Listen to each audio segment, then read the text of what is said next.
조병과 신세계로. 궁금한 게 있어서 질문 드려요. 지금 미성년 자녀가 있고요. 요새 돈 때문에 자주 다툼이 발생하는데요. 아이 앞에서 욕하는 건 기본이고 돈 문제로 3번 정도 이혼 얘기 나왔는데, 제가 지금 개인 회생을 진행 중인데 만약 이혼을 진행하게 될 시에 양육권이 저한테 불리할 수 있을까요? 그러니까 개인 회생 진행 중인 거 자체가 친권 양육권을 가지는데 불리할 수 있느냐, 이거를 이제 문의하시네요. 개인 회생하는 거 친권 양육권에 유리하진 않겠죠? 어떻게 생각하나요, 최영미 변호사? 물론 이제 그러니까 아이를 키우려면 경제적인 부분도 중요하기 때문에 개인 네. 회생을 하고 계시다는 게 유리하다고 말할 수는 없지만 또 양육권이라는 게 굉장히 종합적으로 따지다 보니까 그것만 가지고는 또 이제 판단하기는 좀 어렵습니다. 네, 그렇죠.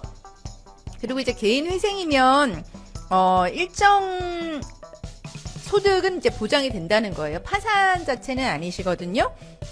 그리고 개인 회생은 이제 자산이 좀 있고 소득도 조금 확실하다는 그게 있어서, 또 상대방은 아예 소득이 없을 수도 있고 경제적인 능력이 이제 내가 더 많을 수도 있으니까 약간 종합적인 부분으로 판단은 해야 될 것 같아요. 집을 얻을 때 남편이 집을 샀을 경우 재산 분할 힘드나요? 라고 하셨어요. 일단 혼인 기간이랑 그 부부가 남편 명의로 샀다고 하더라도 거기에 내가 그 재산, 부부 공동 재산을 어떻게 유지를 하는데 기여를 했는지에 따라서 재산 분할은 나뉘기 때문에 남편이 샀다는 것만으로 어렵다고 보기는 어렵습니다. 혼인 기간이 길어도 재산 분할의 기여도를 또 인정을 하는 게 법원이니까요. 네. 그래서 남편이 남편 돈으로 샀다라고 하더라도 재산 분할 대상이 될 수 있는 거니까, 네, 자세한 내용은 이제 상담을 받고 결정하시는 게 좋을 것 같아요. 이분은 재판을 진행하고 있는 상황이신데요. 변론 종결 났습니다. 상대방, 상간녀, 피고 측 증거, 작년 제가 유부남이라고 하는 거 보냈던 거랑 원고 기각된 판례 2건만 제출했어요. 이거는 뭘까요? 작년 피고가 제 문자 보고 그 뒤로 일적으로나 개인적으로 만난 적 없다고 했는데, 그 뒤로 주구장창 만나서 사랑의 기타 등등 저는 카톡 증거 냈습니다. 그러니까 이분은 변론 종결하고 선고가 남아 있는데, 상대방은 유부남이라고 하는 거 이제 뭐 약간 몰랐다는 취지로 했나 봐요. 근데 내가 원고가 지금 만나는 사람이 유부남이다라고 문자를 상대방이 받은 이후에도 주구장창 만났고 이제 사랑해 막 이런 카톡 증거를 제시했답니다. 이제 결론이 어떻게 날까 이제 궁금하신 것 같은데 어떨 것 같나요?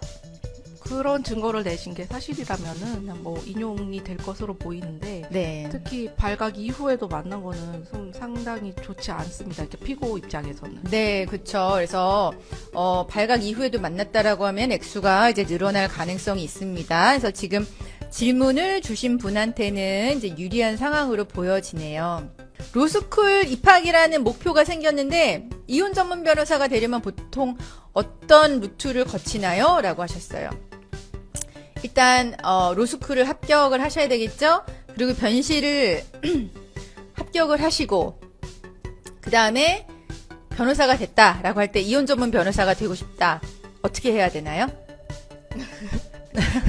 이혼 전문 변호사, 그러니까 전문 제도가 들어온 게 몇 년이 안 됐는데요. 지금 대한 변호사 협회에서 요구하는 여러 조건들이 있어요. 근데 기본적으로 몇 건 이상의 가사 사건을 수행을 해야 되고요. 뭐 가사 연수도 받으시고, 뭐 또 저희 대표님처럼 뭐 박사 학위를 이렇게 취득을 하신다든지 이런 요건들을 갖추게 되면은 박사 안 해도 전문 그렇죠. 자격증을 주더라고.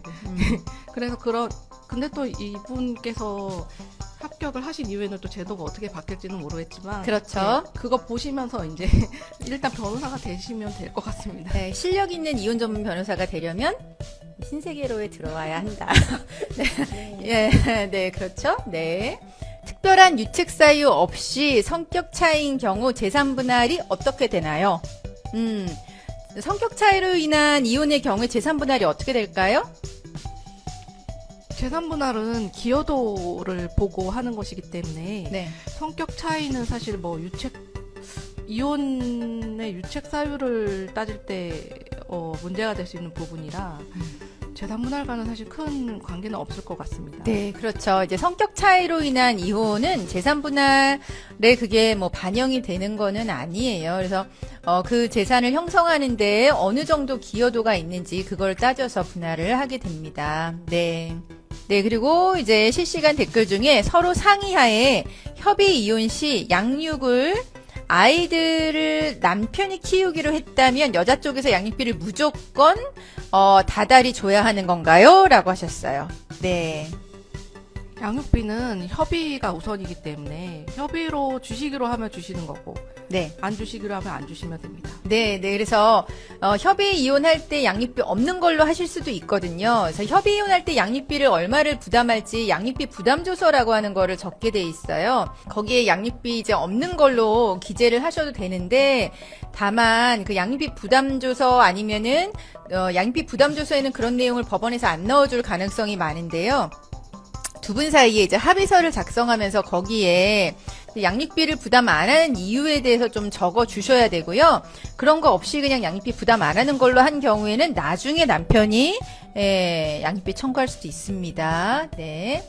저 아는 지인이 어린아이가 셋인데 한 달에 양육비 100만 원 받는데요.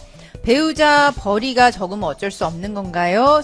애가 셋인데 양육비 100만 원 준다. 아이 한 명에 거의 33만 원? 그 상대방이 벌이가 그렇게 많지 않은가 봐요. 어떻게 생각하나요? 최영기 변호사? 이게 이혼을 협의로 하신 건지 재판상 이혼을 하신 건지 좀 궁금한데요. 아까도 말씀드렸듯이 협의가 우선이다 보니까 협의로 했으면 저렇게 받을 수도 있겠구나. 그리고 또 소득이 적으면 저렇게 받을 수도 있겠구나라는 생각이 듭니다. 네, 그리고 이제 아이가 3명인 경우에는 보통 아이가 1명, 2명인 경우에는 아이 1명당 양육비가 좀 더 늘어나는데요. 아이가 3명인 경우에는 양육비가 좀 확 줄어들기는 해요. 근데 지금 상대방이 이제 소득이 어느 정도인지는 모르겠는데 이제 아이 3명에 100만 원이면 힘드시긴 하겠습니다. 네. 이혼할 때 자녀는 어떻게 해요? 라고 물으셨는데 이혼할 때 자녀 어떻게 키우는지를 물으시는 것 같아요. 협의 이혼할 때는 두 분이 합의하시면 되고 재판으로 갈 때는 양쪽에서 이제 주장을 하면 판사님이 결정을 해주시겠죠? 그죠? 그리고 상간소송 승소할 경우 저에게 남는 돈은 얼마 정도 될까요? 상간자에게 받을 위자료와 배우자에게 받을 위자료 합치고 변호사분 선임비 제외하면 최소 1,000만 원은 남을까요? 라고 하셨어요. 어떻게 생각하나요? 얼마를 인용받으셨는지에 따라서 다를 것 같습니다. 이거는. 네, 그래서 그 손해배상을 얼마를 받으셨는지가 이제 궁금한데 만약에 뭐 2천만 원을 받으셨다. 그 중에 변호사 뭐 선임 비용 뭐 4,500 나가고 근데 이제 배우자한테 받을 돈 뭐 이런 거 하면은 1,000만 원은 남게 될까요? 그래서 1,500에서 2,000 정도는 받으셔야 1,000만 원이 남게 될 것 같은데요. 그죠? 이거는 어느 정도의 금액을 받으실 수 있는지에 따라서 달라질 것 같네요. 재혼 가정인데 매일 술 마시고 폭언을 하는 남편과 이혼하려면 어떤 증거가 인정이 되는 걸까요? 한 번에 이혼을 안 해줄 것 같습니다. 어떤 증거가 필요할까요? 매일 술 마시고 폭언을 한다. 주로 이제 녹음을 많이 하세요. 폭언을 하셨다면 녹음을 많이 하시고 뭐 카톡으로 욕설을 했다. 뭐 이런 것도 많이들 모아 오시고요. 네. 그리고 이제 매일 술을 마셨다. 그러면은 술병 쌓아놓는 거 사진 찍으셔야 되고. 네, 그죠? 네, 그렇습니다. 네, 이렇게 질문 답변을 드리는 와중에 벌써 6시 반이 됐네요. 최영기 변호사 오늘 라이브 어땠어요? 처음이었는데? 처음이라 너무 떨리고 그런데 제가 다음번엔 더 크게 말을 하도록 하겠습니다. 네, 네. 최영기 변호사가 라이브가 오늘 처음이라 수줍어서 말을 좀 아꼈습니다, 여러분.